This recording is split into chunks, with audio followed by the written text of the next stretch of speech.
Kalau COVID memapar 50.000 orang per harinya, maka pemerintahan sekarang dalam keadaan genting. Ini adalah analisa banyak pengamat pertahanan di mana akhirnya angka 50.000 tersentuh juga. Tingkat ketidakpercayaan masyarakat terutama karena efek rasa lapar di perut kelamaan akan sulit dibendung walau dengan kerja keras pasukan buzzer yang jumlahnya ribuan bertahan membenarkan apapun tindakan pejabatnya. Tidak akan menang buzzernya, malah balik badan buzzernya mungkin. Lover bisa jadi hater saat ini. Bener deh, perasaan itu bisa berubah dengan cepat kalau kekecewaan demi kekecewaan didapat dalam hubungan relasi pertemanan. Dari lover atau fans berat awalnya, namun ketika masalah perut dan nyawa jadi taruhan, banyak rakyat bakal balik badan dari pemerintah yang dipuja-puji saat ini. PPKM, tuh ini nih kalau bernegara pakai narasi. Ada aja singkatan baru muncul sampai bingung gua. Sudah banyak istilah-istilah ditambah singkatan-singkatan. Aduh. Oke, kita lanjut. Menjalankan PPKM sebuah kerja keras. Pejabat pusat dan daerah berusaha membatasi gerak masyarakat namun sulit. Mereka tidak bisa diredam untuk diam selain karena perutnya lapar juga karena melihat berita dan informasi apa yang terjadi di kalangan elit sudah sampai tahap memuakkan. Mengapa? Karena para elit mendiamkan dan mendukung TKA, tenaga kerja asing. Adanya tenaga kerja asing masuk sementara efek COVID selama 1,5 tahun ini ada 9,7 juta pengangguran karena pandemi ini, tetapi elit malah lebih mendukung TKA atau tenaga kerja asing. Hal ini sangat menohok hati masyarakat. Perbuatan memasukkan tenaga kerja asing tadi sungguh melukai banyak hati masyarakat. Ketika dipertanyakan kok diizinkan masuk, maka jawaban pejabat yang paling berwenang dan berkuasa tersebut adalah kita tetap harus dukung investor asing. Jangan sampai investor asing jadi kecewa dan merusak hubungan diplomasi dan ekonomi negara Indonesia. Asli saya enek perut saya mendengar pejabat tersebut bicara. Gila bener. Hak rakyat bertanya dikebiri dengan jawaban picisan dan hak rakyat untuk sehat dipermainkan. Rakyat lapar, Pak. Kok nganggap Tiongkok satu-satunya dewa penolong sih? COVID meledak ini adalah kegagalan Anda juga penanganannya. Kegagalan mengelola negara dan hebatnya pejabat yang maha serba bisa itu mengatakan kita minta bantuan Tiongkok. Gua blek pol lu ah. Tiongkok mau bantu gratis apa? Lu gile. Lalu di sebuah podcast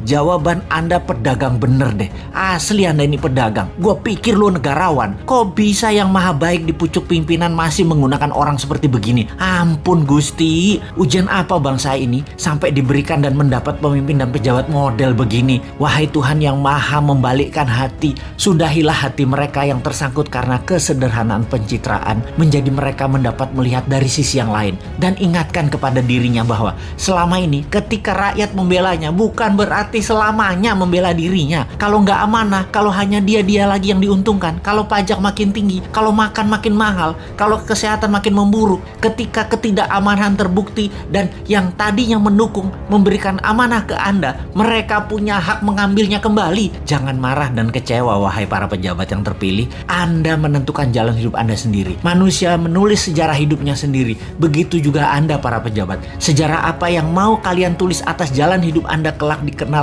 Anda adalah diri Anda sendiri yang menulis. Anda yang membuatnya. Menaikkan hutang negara hampir 1.000 triliun per tahun selama menjabat. Itu sudah menjadi catatan sejarah. Walaupun beliau banyak dapat gelar internasional dari pemberi hutang, tapi itu adalah fakta raja hutang, itu adalah keputusannya. Gayanya yang tidak pro UKM dan tidak pro dunia usaha sudah menjadi catatan sejarah panjang juga. Dan menaikkan pajak-pajak serta memajaki hal-hal yang aneh-aneh adalah solusinya juga telah menjadi sejarah dirinya yang dipilihnya untuk anak bangsa dan cicitnya mencatat dan melihat hal itu. Kembali ke COVID, untuk mencapai rekor tertingginya saat ini dan produk solusinya adalah terbanyak barang impor semua yang namanya antigen, PCR, vaksin, masker. Ada baiknya ke depan kita menggunakan produk-produk lokal yang dibiayai dengan strategi MMT, printing money. Duh, gregetan banget mau bantu negara ini. Sulit bener ya. 3 tahun lagi itu lama loh.